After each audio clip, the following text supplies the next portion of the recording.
오늘 다니엘서 10장에는 다니엘이 하나님이 주신 환상을 보고 이 세대가 오고 가고 멸망하고 또 사라지고 이러한 것들을 하나님께서 보여주시면서 그에게 이러한 일들로 인하여 그에게 참 근심과 여러 가지 걱정들이 다가왔다는 것을 얘기하고 있습니다. 그래서 이 근심이라는 것이 그에게 다가왔을 때 그 몸에 힘이 다 빠져버렸다. 이제는 세상이 한두 번 없어진 게 아니잖아요. 많은 제국이 몰락하고 다시 살아나고 페르시아 또 일어났다가 또 사라지고 로마가 나오고 이러한 일들이 하나님께서 보여주시면서 그에게는 자신이 감당할 수 없을 정도의 놀라운 사건들 때문에 하나님이 이 세계를 붙들고 계시고 지배하고 계시다는 그 놀라운 사건의 진리를 발견하면서 그 진리가 그에게는 폭풍과 같이 다가왔던 것입니다. 가끔씩은 이런 일들이 있어요. 하나님께서 주시는 그 놀라운 지혜의 능력들이 우리에게는 감당할 수 없는 사실 능력들인데 그것을 하나님께서 그 다니엘에게 감당할 수 있도록 어떠한 말씀을 하셨냐라는 것이 오늘 중요한 일입니다. 다니엘이 그 말씀을 듣고 내 몸에 힘이 없어졌고 호흡이 남지 하였사오니 내 주의 이 종이 어찌 능히 내 주와 더불어 말씀할 수 있으리까? 라는 것이 다니엘의 현재의 상태입니다. 어쩌면 우리가 살아가면서 이러한 일들이 물론 다니엘은 아주 하나님의 통전적인 역사 안에서 하나님이 하시는 일을 보여주시면서 그에게 그가 감당할 수 없을 만큼의 놀라운 일들을 보여주셨지만 이것이 그에게 근심과 걱정이 되어 몸에 힘이 빠졌다고 그랬는데 가장 중요한 진리는 무엇인가? 하나님이 이 세상의 창조주가 되셨고 이 세상의 모든 역사의 주관자가 된다는 것을 우리에게도 말씀하여 주고 계신데 우리가 그것들을 부분적으로 받아들이면서 이러한 일들이 또 생길 수가 있습니다. 어떤 일들이 생길 수가 있습니까? 내가 걸어가야 하는 그 길과 어쩌면 이것들이 반대된 길로 하나님이 말씀하신다라는 느낌을 받을 때가 있어요. 이게 축복이 아니고 멸망이 아닌가라는 생각이 들 때가 있다는 것입니다. 그런데 다니엘은 뭐라고 합니까? 그래서 다니엘도 사실 몸에 힘이 없어졌고 호흡이 남지 않았다라고 고백하고 있는 거예요. 이 놀라운 사건 앞에서 그가 감당할 수 없는 진실과 진리를 발견하면서 그러한 일들이 생겼는데 우리는 또 소소한 일들 가운데서 또 그러한 일들을 발견할 수가 있습니다. 여러 가지 일들이 막혀지고 이것이 축복이 아니고 멸망으로 가는 길이라는 그러한 뉘앙스의 커다란 맥락에서의 그러한 뉘앙스가 아니고 작은 맥락에서 그런 뉘앙스의 일들이 우리에게 생겼을 때도 우리는 어떻게 됩니까? 내 몸에 힘이 없어졌고 호흡이 남지 않은 것 같은 일들이 많이 일어나죠. 그렇죠? 많이 경험합니다. 수많은 일들에서 경험합니다. 물론 이것을 성서는 나의 자아가 살아서 하나님을 전적으로 신뢰하지 못하기 때문에 들어오는 나의 불안과 걱정이라는 것을 성서는 증언하고 있습니다. 만약에 내가 하나님께 온전히 맡긴 바 되고 내가 하나님께 온전히 드린 바 되었다면 때로는 이것을 다른 분들은 뭐라고 하냐면 내려놓음이라고도 얘기합니다. 나를 내려놓았다. 근데 내가 나를 내려놓을 수는 없어요. 사실은 하나님이 만들어 놓으신 그 상태를 알아차리는 것이 바로 그들의 언어로 내려놓음이라고 얘기를 하는 거죠. 내가 내려놨다고 얘기하면 또다시 어떤 딜레마에 빠지게 되냐면 내가 내려놨다는 거에 자기 주도적인 언어를 사용하기 때문에 다시 그 딜레마에 빠집니다. 언젠가는 어떤 일들이 일어나냐면 그거 내가 내려놔서 된 거야. 우리에게 하나님께서는 의지라는 것을 주셨고 결단할 수 있는 결단력을 주셨고 용기를 주셨습니다. 그러나 그 결단과 용기는 왜 해야 되느냐? 왜 해야 되느냐? 그 사실이 진리이기 때문에 그 결단을 하는 거예요. 그 사실이 진리이기 때문에 그 용기를 내서 내가 생각하는 축복의 길과 반대의 길인 것 같이 보이는 그 길에도 하나님이 거기 계시다면 우리는 용기를 내서 그 결단을 하는 겁니다. 하나님이 가시는 길을 따라가겠습니다. 하나님이 말씀하시는 길을 따라가겠습니다. 지금 당장 내 눈앞에 내가 힘이 없고 호흡이 없어지는 일과 같이 그런 일들이 보일지라도 그 결단을 할 수 있는 용기가 어디서 오냐는 거죠. 내가 내려놓아서가 아니라는 것을 얘기하는 것입니다. 내가 내려놔서가 아니고 그 상태가 진리였기 때문에 나는 그 길을 가는 거예요. 그러니까 내려놓음이라는 말 자체도 사실은 엄청나게 자기 주도적인 언어가 들어가 있는 것입니다. 누가 누구를 내려놓습니까? 우리는 나 스스로의 세계를 만들며 나 스스로를 가두어 버리고 하나님으로부터 단절시켜 버린 것이 우리 인간의 죄의 속성이었는데, 그것을 깨고, 차라리 자기 부인이라고 그러죠. 예수님께서는 그것을 자기 부인이라고 합니다. 케노시스. 나를 부인하라는 말이 그거예요. 나 자신이 없어진다는 말 자체가 아니고, 진정한 나, 하나님과 연결되어 있었고 창조주 하나님만을 따라갈 수 있는 그 나를 향하여 나의 세계만을 구축하려 하고, 이웃과 나를 단절시키려고 하고, 나의 이웃을 판단하면서 너는 죄가 있고 나는 죄가 없다고 하는 그 나를 깨치고 나오라는 것을 말씀하고 있는 것입니다. 이렇게 될 때만이 우리는 하나님과 온전한 교제 가운데 있게 된다. 개구리가 우물 가운데 있는 것과 같은 얘기입니다. 사실 내가 우물 안에 있는 개구리인데 내가 그 안에서 그 세상이 전체라고 얘기하고 그 세상만을 살리려고, 그것은 작은 나가 될 수도 있어요. 나를 포함한 나의 가족이 될 수도 있습니다. 그것이 내가 섬기고 있는 공동체가 될 수도 있어요. 내가 속한 나라가 될 수도 있습니다. 내가 속해 있는 지구가 될 수도 있어요. 그러나 그 시작점이 나라는 것으로부터 시작했다면 그 모든 것들은 이기적인 공동체가 될 수밖에 없다는 것을 얘기합니다. 나를 이롭게 하는 공동체가 될 수밖에 없다는 것을 얘기하는 것이에요. 사람들은 명분이라는 것을 얘기합니다. 겉으로 하나님의 나라를 위해서라고 얘기하면서 궁극적으로 그 시금석이 될 수 있는, 내가 이루어놓은 것들을 포기하라고 했을 때 그때 포기하지 않는 그 모습들을 보이는 것이 사람들의 많은 모습들입니다. 그럴 때 우리는 뭐라고 합니까? 저것을 포기하지 않으면 저것은 하나님의 나라라고 얘기할 수 없다는 것을 얘기하는 거예요. 내가 하나님의 나라라고 얘기했으면 내가 이롭게 생각했던 것, 내가 이루어 놓았던 것, 내가 모든 것들을 행했다고 생각했던 그것들을 하나님 나라를 위해서 내려놓으라고 했을 때 내려놓을 수 있는 그 결단의 용기들도 필요하다는 것입니다. 물론 하나님께서 그것을 다 포기하라고 하지 않으세요. 그러나 하나님께서는 그 마음을 보신다는 것입니다. 그것이 없어도 내가 하나님께 그것을 온전하게 들을 수 있다는 그 마음이 어디서 옵니까? 아브라함이죠.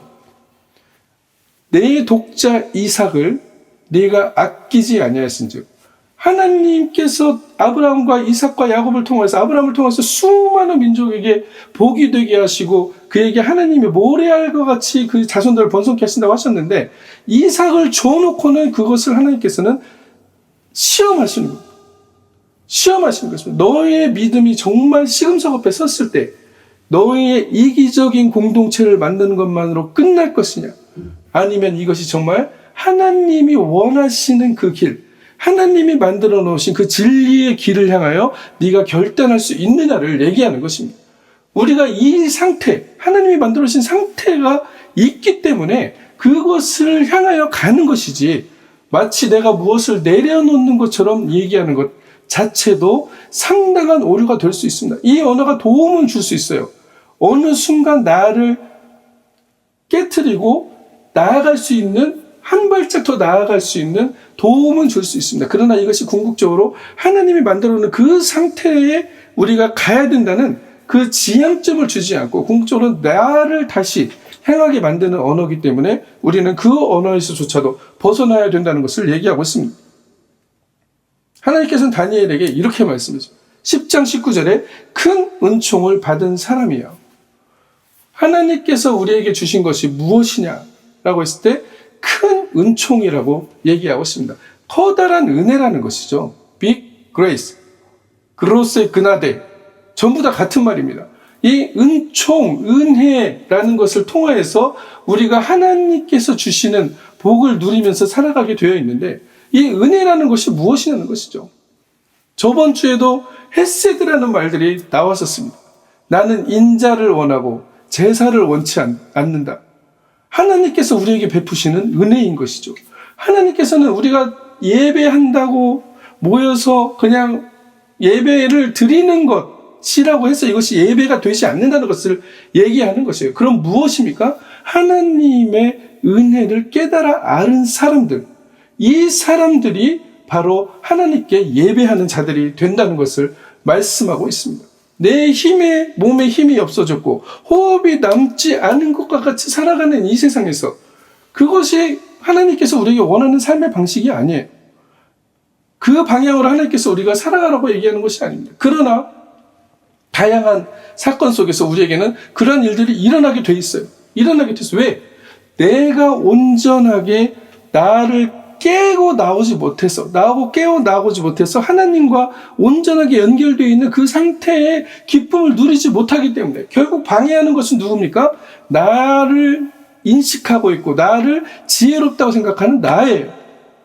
그 나는 어떻게 시작이 되었습니까? 선과 악을 알게 하는 나무의 열매를 먹으면서 내가 지혜롭다고 여기면서 하나님과 같이 되려고 했던 그 나가 아직도 살아서 움직이고 있다는 것을 얘기하고 있는 것입니다. 우리가 천국에 갈 때까지 하나님의 나라가 온전히 이루어질 때까지 이 나와 씨름하게 되는 것이죠. 이 나는 그냥 작은 나가 아닙니다. 아까도 말씀드린 것처럼 나를 포함해서 교묘하게 숨기고 있는 나의 가족 공동체가 될 수 있고 나를 중심으로 교묘하게 섬기고 있는 교회 공동체가 될 수도 있고 어떤 단체가 될 수도 있습니다. 때로는 이것이 국가가 될 수도 있습니다. 독일의 예를 보십시오. 이태리의 예를 보세요. 일본의 예를 보세요. 국가가 될 수도 있습니다. 나를 위해서 다른 사람들을 지배하고 정복하고 없애버리고 쳐내려고 하는 그 마음, 그것이 어디서 시작했습니까? 그 나에서 시작한 거예요. 나의 지혜에서. 내가 옳다고 판단했던 이 옳고 그름이 결국 어디로 가는 거예요? 진리 판단으로 가는 겁니다. 내가 옳다고 생각하는 것이 진리라는 것이죠.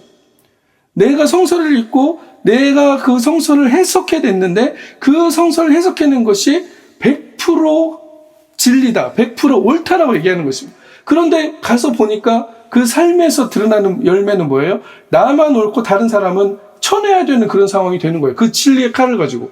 그러면 그것이 진리가 되느냐? 그렇지 않다는 것을 성서는 얘기하고 있습니다.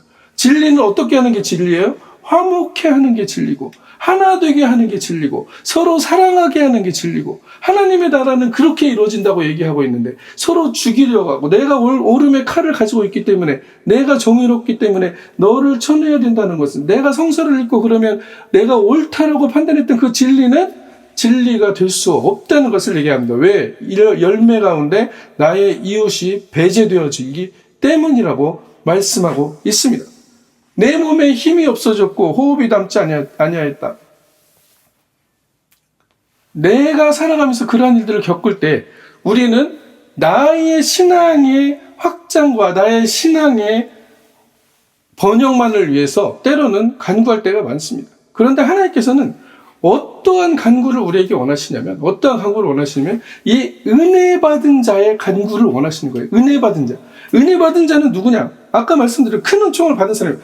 모든 사람들이 큰 은총을, 커다란 하나님의 은혜를 받았다는 것을 얘기하고 있습니다. 이 은총이 뭐냐 도대체? 은총이 뭐냐? 이 은총을 받은 사람들에게는 어떻게 나타나냐? 사람의 행위가, 잠언 16장 7절, 사람의 행위가 여호와를 기쁘시게 하면 그 사람의 원수라도 그와 더불어 화목하게 하느니라 라고 말씀하고 있습니다. 우리가 은총을 받은 사람으로서 우리의 삶을 살아갈 때 단절과 판단과 정죄가 나타나는 것이 아니고 원수라도 더불어 화목하게 하는 하나님의 일하심이 드러난다라고 말씀하고 있습니다. 은혜를 받은 사람들의 삶이 이렇다는 것이에요. 은혜를 받은 사람들의 결과가 이렇다는 것입니다. 기도는 응답으로 나타나기 때문에 능력이 있는 것입니다. 신앙은 열매로 나타나기 때문에 능력이 있는 거예요. 신앙의 열매가 나타나지 않는다면 하나님이 이렇게 역사하시는, 우리가 하나님을 기쁘시게 한다고 살아가고 있는데 내가 하나님을 정말 예배하고 매일 하나님과 교제한다고 살아가고 있는데 나의 삶의 모습에서는 오히려 화목해하고 사랑하고 하나 되게 하고 모든 사람을 그리스도의 지체로 연결되어 있는 것으로 보지 않고 너는 너 나는 나, 우리는 단절되어 있지, 우리는 단절되어 있어, 그래서 나만 신앙이 좋으면 돼, 나만 하나님으로부터 복을 받으면 돼 라는 생각이 들어와 있다면 그것은 궁극적으로는 하나님 앞에 회개해야 될 문제라는 것을 이야기하고 있습니다. 회개는 뭡니까? 회심은 뭡니까? 내가 하나님의 눈으로 돌아가는 거예요. 하나님과 연결되어 있던 그 오리지널의 상태로 돌아가기 위해서 나를 벗어버리고 나오는 것을 회심이라고 성서는 이야기하고 있는 것입니다. 나와가지고 예배 시간에 잠깐 주님 오늘도 죄를 지었습니다. 잘못했습니다. 주님 잘못했습니다. 용서해 주세요. 라고 얘기하는 것이 회개고 회심이라는 것이라고 얘기하지 않습니다. 온전하게 마음을 돌리는 것. 어디로 돌립니까? 하나님이 살아계시고 하나님이 창조주가 되시고 하나님이 지금 이곳에서 우리를 붙들고 계시기 때문에 거기에만이 진리가 있을 수밖에 없어요. 왜? 만드신 분이 그것을 그렇게 만들어 놓으셨기 때문에 하나님의 법칙이 그렇기 때문에 그러면 우리는 어디로 가야 됩니까? 내 생각과 내 판단과 내 경험과 내가 공부한 것들 지식을 수만 권의 책을 읽고 그런 것들을 통하여서 내 지식을 가지고 하나님의 진리를 판단할 수 있는가? 하나님이 정말 여기에만 계시고 다른 곳은 안 계시다라고 얘기할 수 있는가? 분명히 하나님은 어디서나 우리와 함께 하고 계신다라고 말씀을 하고 있습니다. 그래서 우리의 삶들의 모습이 어떻게 나타나야 되느냐? 시편 106편 46편 은총이라는 것, 은혜라는 것을 뭐라고 해요? 긍휼히 여김을 받게 함이라는 말로 시편 기자는 얘기합니다. 106편 44절에서 46절까지 보시면 그러나 여호와께서 그들의 부르짖음을 들으실 때 그들의 고통을 돌보시며 그들을 위해 그의 언약을 기억하시고 그 크신 인자하심을 따라 헤셋 인자하심을 따라 뜻을 돌이키사 그들을 사로잡은 모든 자에게서 긍휼히 여김을 받게 하셨도다라고 말씀하고 있습니다. 하나님의 긍휼히 여기는 마음, 이 마음이 어디서 왔어요? 아버지의 마음이잖아요. 그렇죠? 탕자가 나간 탕자를 기다리고 있는 그 아버지의 마음. 그 마음들이 그러면 어떻게 돼야 되냐? 우리의 마음에도 드러나야 된다는 것이죠. 우리가 하나님과 연결되어 있다고 말하면은 하나님이 나의 창조주라고 고백한다면은 우리의 마음에도 그 마음으로 가득 차 있어야 된다고 얘기하고 있습니다. 창세기 39장 21절에 여호와께서 요셉과 함께 하심으로 하나님이 함께 하심으로 그에게 인자를 더하사 하나님의 은총은 지금 모두에게 주어지고 있다고 말씀하고 다니엘에게도 말씀하시죠. 큰 은총을 받은 자요. 마리아에게도 말씀하십니다. 큰 은혜를 입은 이요. 여인아. 하나님의 은총을 입은 사람들. 모든 사람들에게 하나님은 은혜를 주신다라고 얘기하고 있어요. 주의 이름을 부르는 모든 사람들에게 하나님께서는 구원을 베푸시겠다라고 얘기하고 있습니다. 하나님이 창조주시고 하나님이 나의 구원자이심을 고백하고 그 앞으로 나오는 사람들에게 하나님은 은혜의 단비를 내려주시겠다고 하셨는데 요셉에게도 그에게 인자를 더하사 간수장에게 은혜를 받게 하시며 간수장이 요셉을 은혜를 줄 수 있는 마음을 주었다. 불쌍히 여기는 마음, 친절하게 대하는 마음, 그를 위해할 수 있는 마음을 하나님께서 주셨다라고 얘기하고 있습니다. 사람에게 드러나는 하나님의 역사의 열매는 똑같이 하나님의 은혜의 방식으로 드러나고 있다는 것을 발견하고 있습니다. 그래서 간수장이 그 손에 맡긴 무엇인 것을 다 요셉에게 맡겼고 창세기 39장 23절에는 범사의 그를 형통케 하였다라고 말씀하고 있는 것입니다.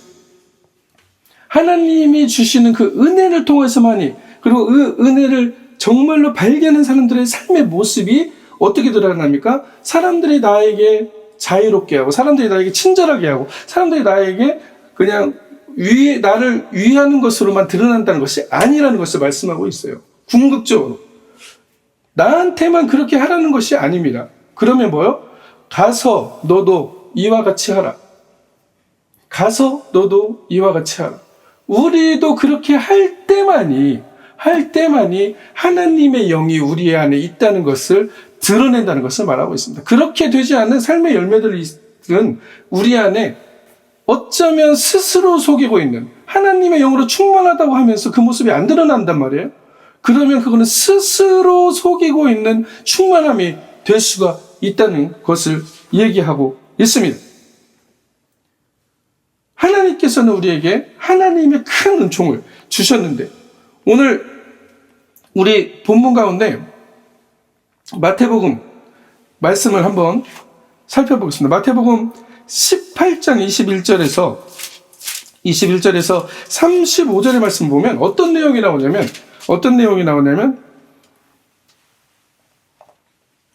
베드로가 묻습니다. 형제가 나에게 죄를 범하면 몇 번이나 용서해 주리까? 7번까지만 하면 되겠죠, 예수님. 그런데 예수님께서 뭐라 합니까? 7번뿐만 아니라 7번을 70번까지라도 해봐라 라고 얘기하고 있습니다. 이게 숫자적으로 그럼 7 곱하기 70은 490을 얘기하는 게 아니겠죠. 완전하게 이것이 용서가 이루어질 때까지 하라는 얘기를 하고 있습니다. 7이라는 것은 완전한 숫자죠. 그래서 자기들은 완전하다고 생각한 거예요. 7번 하면 완전하지. 이것은 용서라는 것은요, 내 마음에서 형제를 판단하는 마음이 사라질 때 이루어집니다. 그 형제를 축복할 수 있는 마음이 생겨날 때 그것은 용서가 되었다라고 이야기할 수가 있습니다. 우리에게 나를 대적하는 것 같고 나를 미워하는 것 같은 형제에게 어떻게 우리의 마음을 향할 것인가? 사실 그 마음이, 그 형제들이 그 반응을 일으키는 것은 대부분은 나로부터 시작하는 것이기도 합니다. 내가 형제에게 그 마음을 품었기 때문에 그 마음의 진동이 형제에게 전해지고, 그 형제가 만약에 나를 더 미워하는 마음을 가지고 있었다면 그 진노수는 배가해가지고 완전히 미운 마음으로 돌아오는 것이에요. 그렇기 때문에 사실은 시작은 나입니다. 나는 시작은 안 했고 저 사람만 나를 미워한다 라고 얘기하는 것 자체가 진리의 말씀이 아닌 것이에요. 내가 그래서 하나님께서 뭐라고 합니까? 형제와 화목하고 미리 가서 그 마음들을 화목하게 하고 오지 않으면 내가 너희 제사를 받지 않겠다라고 얘기하신 것도 그 말씀이에요. 그러면 우리는 이것을 어떻게 할 것인가? 어떻게 할 것인가? 맨날 가가지고 내가 널 사랑해라고 할 수 없는데, 사실은 마음의 문제입니다. 어떤 마음의 문제예요? 내 마음 가운데서 그를 정말 감사하고, 그가 있음을 감사하고, 그가 하나님의 자녀로 축복받은 삶을 살기를 위해서 내 마음이 그렇게 향하고 있는가? 하나님의 마음이 그대로 내 마음에 들어와서 그 사람을 보고 있는가를 우리는 얘기하고 있는 것입니다. 그렇게 될 때 하나님께서는 너도 인자를 베푸는구나. 너도 인애를 베푸는구나. 나의 헤세드가 너한테 흘러나왔어. 너에게도 은혜가 나가는구나 라고 얘기하는 것이죠. 뭐라고 그럴까? 종들과 결산을 하는 어떤 임금과 같은 비유를 오늘 말씀하고 있어요. 마태복음 18장에 결산할 때 5만 달란트 빚진 자 하나를 데려왔는데, 이 5만 달란트 만 달란트는 뭐예요? 만 달란트는 뭡니까? 당시 장정 한 명이 20년 동안 일해서 받을 품삯이 만 달란트. 20년이면 거의 그러니까 2만 달란트면 평생, 한 3만 달란트면 그냥 거의 평생 일한 돈이 되겠죠. 그렇죠? 그 정도의 금액이 빚진 사람이 와서 임금에게 끌려왔습니다. 빚을 갚으라는 거죠. 그의 자녀들까지 다 옥에 가두겠다. 그때 그 사람이 뭐라고 합니까? 나를 참으소서, 내게 갚으리라. 나를 참아주소서, 나에게 은혜를 베푸소서라고 얘기하죠. 그래서 그 종의 임금이 뭐라고 합니까? 불쌍히 여겨 놓아보내며 그 빚을 탕감하여 줬다. 이 탕감하여 줬다, 코페르 라는 말이 뭐예요? 대속이라는 말과 같은 말입니다. 대속이라는 말과 같은 거예요. 너의 것들을 그냥, 이제는 너에게 나에게 엄청난 빚이 쌓여 있는데 이것을 그냥 잘라내 주겠다, 없애 주겠다는 것이죠. 예수님이 십자가를 통해서 우리를 대속하신 그 대속과 같은 의미입니다. 근데 거기에는 어떤 마음이 시작되는 거예요? 불쌍히 여겨. 옥에 갇혀서 평생을 가족들까지 뺏기고 살아가야 되는 그 수많은 만 달란트 빚진 그 사람을 불쌍히 여겨 놓아 보냈다라고 얘기합니다. 근데 이 사람이 나가면서 행한 행동을 보시기 바랍니다. 18장 28절에 그 종이 나가서 자기에게 100데나리온 빚진 동료를 만나 목을 붙들고 흔들면서 내 빚을 갚으라라고 얘기하고 있습니다. 100데나리온, 하루 품삯이에요. 하루 원 데나리온이. 하루 품삯에서 100데나리온하고 만 달란트하고는 말도 안 되는 거죠. 100일 품삯을 안 갚았다고 지금 자기는 만 달란트 탕감받고 와서 흔들면서 안 갚으면 너도 옥에 집어넣겠다.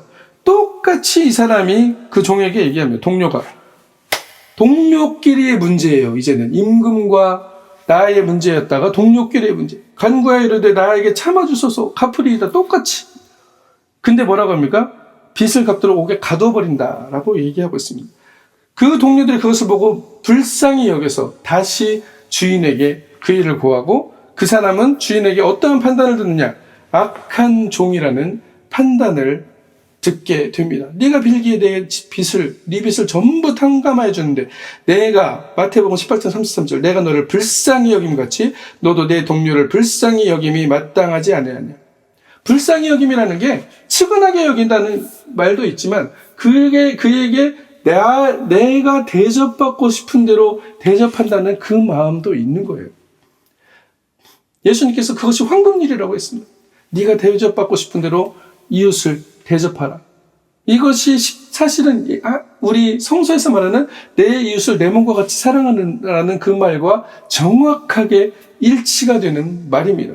그러면 내가 너를 불쌍히 여김 같이 하나님의 은혜가 나에게 흘러들어왔는데 큰 은총을 받은 자요. 그것을 통해서 내가 힘을 얻고 살아가고 있는데 너를 불쌍히 여김 같이 너는 네 동료를 불쌍히 여기느냐? 너는 네 동료들에게 은혜를 베풀고 살아가고 있느냐라는 것을 말하고 있는 것입니다. 마음으로 형제를 용서하지 아니하면 하늘의 아버지께서 너에게 이같이 하시리라 라고 얘기하고 있는 것입니다. 우리는 우리의 마음이 어디로 향하고 있는가? 어디로 향하고 있는가? 궁극적으로 하나님의 마음이 나에게 흘러들어와서 그 은혜가 흘러들어와서 우리가 살아가고 있고 기동하고 있고 힘을 얻어서 살아가고 있는데 다니엘이 오늘 뭐라고 고백합니까? 다니엘이 오늘 뭐라고 고백합니까? 큰 은총을 받았으며 두려워하지 말라. 평안하라. 강건하라. 강건하라. 그가 이같이 내게 말하며 이 말씀을 다니엘은 들었다는 거예요. 그러면 우리는 이 말씀을 오늘 못 듣느냐? 우리에게도 하나님께서는 똑같이 지금 말씀하고 있습니다. 큰 은총을 받은 사람이에요. 큰 은총을 받은 누구야? 큰 은총을 받은 사람아. 두려워하지 말고 평안하라. 강건하라. 강건하라. 강건하라. 힘이 없어요. 이제는 그냥 숨까지 끊어질 것 같아요. 하나님. 이라는 그 상황에서 하나님께서는 말씀하고 있는 것입니다. 은총을 받아, 너는 나의 은혜를 받은 사람, 은총을 받은 사람, 나의 인자와 자비가 너에게 흘러들어가고 있는데 왜 그것을 받지 못합니까? 내 마음이 내 삶 가운데서 모든 것을 차단하고 있기 때문이에요. 내 생각과 내 판단으로만 이것을 받으려고 하니까 은혜의 그릇이 열리지 않는 것입니다. 이웃에게도 그 은혜가 흘러가지 못하는 것이에요. 나는 은혜 받았는데 은혜 받고 나오면서 이웃에게 목 흔들면서 갚으라고 하고 이웃에게 나는 은혜 받고 통성기도하고 뭐 뒤집어졌다고 그러는데 나오면서 다른 사람 바로 정죄하고 판단하고 미워하고 잘라내려고 하고 저 사람은 우리에게 속한 사람이 아니야. 저 사람은 사라져야 돼. 그 마음이 하나님의 마음이냐? 그렇지 않다는 것을 얘기하고 있습니다. 우리가 수많은 공동체를 만나보면서 얼마나 이러한 것들로 내면적으로 썩어가고 있는가를 우리는 발견해야 된다는 것입니다. 수많은 자기중심의 공동체를 만들어 놓고 이것이 하나님의 나라라고 이야기하고 있는 그 많은 공동체들이 있다는 것을 얘기하고 있습니다. 이것을 통해서 하나님의 빛이 나갈 수 없어요. 하나님의 은혜가 흘러나갈 수 없어요. 그렇기 때문에 하나님이 역사하시는, 하나님을 기쁘게 하시는 일들이 안 일어나는 거예요. 하나님을 기쁘게 하면 잠언에서 뭐라고 했습니까? 원수라도 화목해 된다고 그랬는데 그 일이 일어나지 않아요. 그러면서 우리는 하나님이 사랑하시는 공동체라고, 하나님을 자기는 사랑하는 사람이라고 얘기한다는 것입니다. 우리 공동체는 하나님을 사랑한다는 거예요. 자기들끼리만 잘 먹고 잘 살려고 딱 닫아놓고 다른 사람은 얼씬도 못하게 하는, 겉으로는 환영합니다 어쩝니다 하면서 속으로는 모든 수근수근거림과 비방과 저주함들이 그 안에 있는 것을 자기들 스스로 발견하지 못한다는 것을 얘기하고 있습니다. 하나님께서는 이러한 공동체를 하나님의 공동체라고 얘기하지 않는다는 것입니다. 그러면 어떠한 공동체입니까? 회심하고 돌아와야 될 공동체겠죠. 하나님께 속해 있지만 다시 나라는 것으로 꽁꽁 쌓여버렸어요. 공동체 이기주의, 집단 이기주의까지 만들어내면서 그 안에서 우리는 하나님만을 찬양합니다. 사랑합니다. 그런데 결과물은 너는 탕감받았지만 나는 탕감받았지만 너는 탕감 못 해준다는 거예요. 마음으로 사는 하나님의 형제들을 용서하지 못하고 그 대접받고 싶은 대로 대접하는 게 아니고 나만 대접해. 나는 구원받은 사람이고 너는 죄인이기 때문에 너는 쓸모없는 인간이야. 그러한 식의 생각들과 마음들이 가득 차 있는 공동체. 그것을 우리는 하나님의 나라라고 이야기하지 않는다는 것입니다. 하나님의 나라는 기도의 응답과 같이 능력으로 드러납니다. 어떻게 드러납니까? 화목해함으로, 사랑함으로, 하나가 됨으로 드러나게 된다는 것을 이야기하고 있습니다. 사탄의 계략에 빠지지 마세요. 스스로 속여서 그것이 하나님의 나라라고 생각하지 마시기 바랍니다. 우리에게 그 모습이 드러나지 않는다면, 행함이 없는 믿음은 죽은 믿음이라고 했는데, 그 모습이, 하나님이 오늘 말하시는 이 은혜의 모습, 은총의 모습이 다른 사람에게 드러나지 않으면 나의 삶은 하나님의 백성의 삶이 아니라고 얘기하고 있습니다. 우리가 이 삶을 살아갈 때 큰 은총을 받은 것을 깨달았다고 얘기하는 사람들은, 하나님의 은혜가 나에게 넘쳐난다고 얘기하는 사람들은 두려움과 평안으로, 그리고 강건함으로 가득 차게 되는데, 그 강건함과 두려움과 평안이 어떻게 흘러가야 되냐? 내 이웃께 똑같이, 가서 너도 이와 같이 하라고 말씀하셨던 그 하나님의 말씀과 똑같이 우리 이웃에게 그 나의 은혜들을 흘려보내면서, 불쌍히 여기면서, 친절하면서, 인애로서 그들을 받아들이면서, 겉으로만 하면서 어떻게든 그냥 그것을 해보려고 노력하지만 마음은 해결이 안 돼가지고 조금만 찌르면 다시 그냥 터져나가 버리는 그런 것이 아니고, 이것을 하나님께 맡기려면 어떻게 해야 됩니까? 내가 지금 판단하고 있는 이 모든 것들을 내가 판단하고 있다는 것을 발견해야 되는 거예요. 나의 판단은 가로쳐놓고 나를 깨고 나와서 하나님과 연결되어 있으면 하나님께서 잠잠히 이 공동체를 붙드시고 연결하시고 이 공동체 회복시키고서 만들어갈 것이라는 것을 우리는 기대하면서 갈 수가 있다는 것을 말하고 있습니다. 다니엘은 뜻을 정했다. 다니엘 1장 8절. 다니엘은 뜻을 정하여 왕의 음식과 그가 마시는 포도주로 자기를 더럽히지 아니하리라.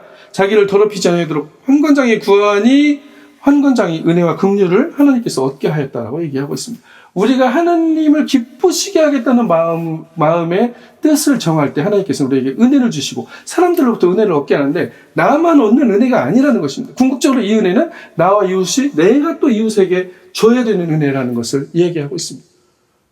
사랑하는 성도 여러분, 우리가 은혜 받은 자라고 자부하고 말하면서 은혜 받은 자의 행위를 하지 않는 이 1만 달란트 탕감받은 자의 모습이 아닌가를 오늘 다시 한번 돌아보며, 우리의 공동체 안에, 내 마음 안에, 내 삶 안에, 나의 소우주 안에, 또 나의 가족 안에, 나의 국가관 안에서 이러한 것들이 이루어져야 된다는 것을 이야기하고 있습니다. 하나님의 은혜는 우리에게 흘러들어오고 그 은혜는 이웃에게 똑같이 흘러가야 된다.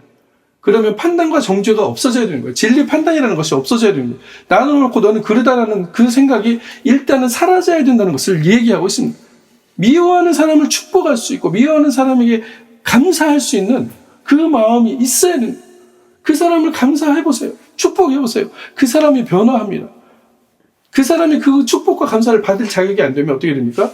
성서에서는 머리에 숯불을 쌓아놓는 것과 똑같다라고 얘기하는 것이에요. 나에게 그 감사와 축복이 다시 돌아오는데, 나에게 축복과 그 감사가 돌아올 것을 기대하면서 하지 마시고 그 이웃이 정말 나의 감사와 나의 축복을 통해서 변화되고 축복받은 사람으로, 하나님의 일꾼으로 세워지기를 위해서 기도하시고 축복하시기 바랍니다. 그렇게 될 때 우리는 하나님의 은혜를 전하는 자들이 되는 것이고, 하나님의 큰 은총을 받은 사람이지만 우리와 이웃이 똑같이 큰 은총을 받은 것이라는 것을 세상에 증거하면서 살아가는 사람들이 됩니다. 함께 누리는 복, 은혜를 받은 자가 매 순간 함께 누리는 복을 우리는 함께 발견하면서 기뻐하면서 그 안에서 감사하면서 살아갈 수 있다는 것을 말하고 있습니다. 이것이 바로 하나님 나라가 이루어지는 것이고, 하나님이 주시는 그 하나님의 영이 역사하는 공동체라는 것을 발견하시기 바랍니다. 이 축복이 여러분들에게 흘러 들어오고 있습니다. 이것을 우리는 어떻게 드러내야 됩니까? 하나님의 영이 나와 함께 하심을 드러내면서 나를 깨어내고 나를 벗어내고 나와서 하나님이 이미 만들어 놓으신 그 현실에 나도 들어와서, 하나님, 나는 여기서 행복하고 하나님과 함께 그 만들어 놓으신 그곳에서 정말로 하나님 나라를 향하여 가기를 결단합니다. 뜻을 정합니다. 뜻은 그렇게 정하는 거예요. 그렇게 정하는 겁니다. 내가 옳다고 생각하는 걸 붙드는 것을 뜻을 정한다고 착각하시는 분들 많습니다. 내가 옳다고 생각하는 것을 뜻을 정한다라고 스스로 속이는 분들 많습니다. 그것은 하나님의 축복이 흘러 들어왔다가 썩은 물이 돼서 그 안에서 독이 되어버리는 일들이 많이 있다는 것을 얘기하고 있습니다. 하나님의 축복은 은혜로서 흘러가고 은혜로서 돌아오는 것이 바로 하나님의 축복이고, 하나님의 영이 역사하는 나의 삶이고 나의 공동체가 된다는 것을, 우리의 공동체가 된다는 것을 이야기하고 있습니다. 오늘 은혜와 긍휼이 넘치는 큰 은총을 받은 여러분들, 이 은총을 가지고 하나님의 놀라운 복을 내가 받아서 지금 누리고 강건하라 평안케 하라 살아가고 있는데, 이웃에게도 똑같이 강건하라 평안케 하라. 그래서 그에게 하나님의 힘이 그대로 들어가고 그들의 삶이 다시 회복되어져서 우리가 연합하여, 사랑으로 연합하여, 하나님이 정말 저기는 함께 하시네, 저거 안 될 건데 저희를 되게 하시네, 원수라도 정말 화목해 하시네 라는 그 놀라운 기적의 주인공들 되시기를 그리스도 이름으로 간절히 축원합니다. 아멘.